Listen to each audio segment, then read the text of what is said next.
mayam punung putaram nokchari hiram kaya da kanaraba Velandri amasung Khamen-lankhiba haibasigi matangda paudam ama taminasi. Velandri asi matam puinagi mamangdagi hauna haksangidamak khanba miyoisingna tatna thanaba yadraba mana-masingi chinjaki item ama oina launaduna lakli.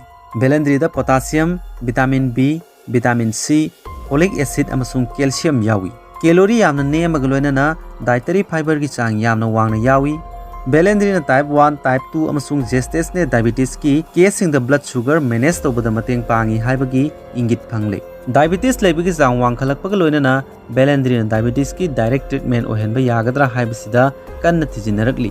Velandri mahi haibadi ising da Velandri tingbagi mahi aduna mabuk manungda masa selaba gestational diabetes leiba usi singdagi blood sugar level phagalakpa thengnaki. Turkey dadi mamangi dagi hauna Velandri maruna diabetes layung duna lakli. Velandri ki kanaba khara yengminasi.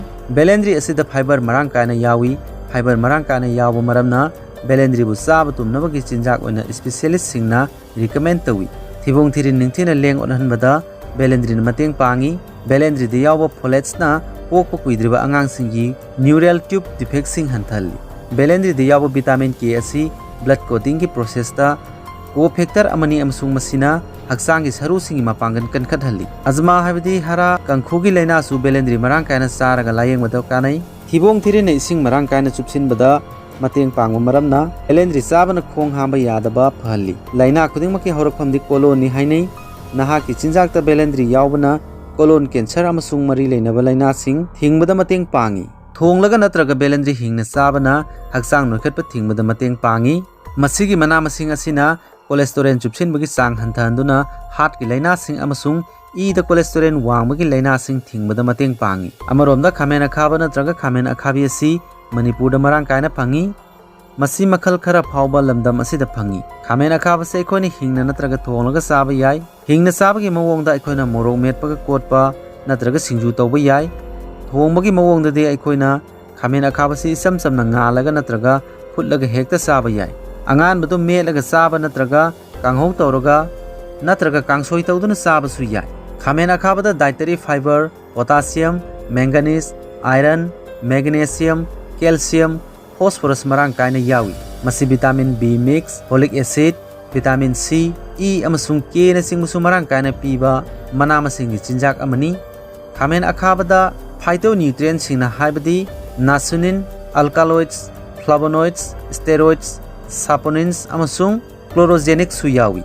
Khamen-lankhiba si brain gi chinjak ni haiba yai maramdi masigi makuda anthocyanin, phytonutrient, niacin yawi. Masi matik mayai leiba antioxidant amasung free radical manghan mangamba scavenger amani. Posak asina cell membrane na amang ata thokpa thingi aduna cancer thingbada mateng pangi. Tang singda free radical singna amang ata thoganba thingba maramna rheumatoid arthritis thingba natraga hanthanba ngami. Fiber gi chang wangna yawba fat ki chang na nemna yawba maramna khong hamba yadabagi natraga nungaitabagi phibamda kanaba yamna pi. Colon amasung renjam da cancer lakhandabada mateng pangi. Tasengnamak fiber marang kaina yawba Khamen-lankhiba chaba asina aikhogi haksangi fat hanthanduna haksang tayang-tayangna lehenbadusu mateng pangi. Heart ki mathau ningthina tawhanbada amasung blood pressure regulate tawbada yamna maroiba pochang oiriba potassium asi Khamen-lankhiba da marang kaina yawi. Khamen-lankhiba sabana mit ngawdong lakpasingda kanaba pi haibasi thijinbadagi khangma ngamkhre. Tha khudingi e chatpada iron maliba nupisingna Khamen-lankhiba saduna iron mensinaba honaba yai.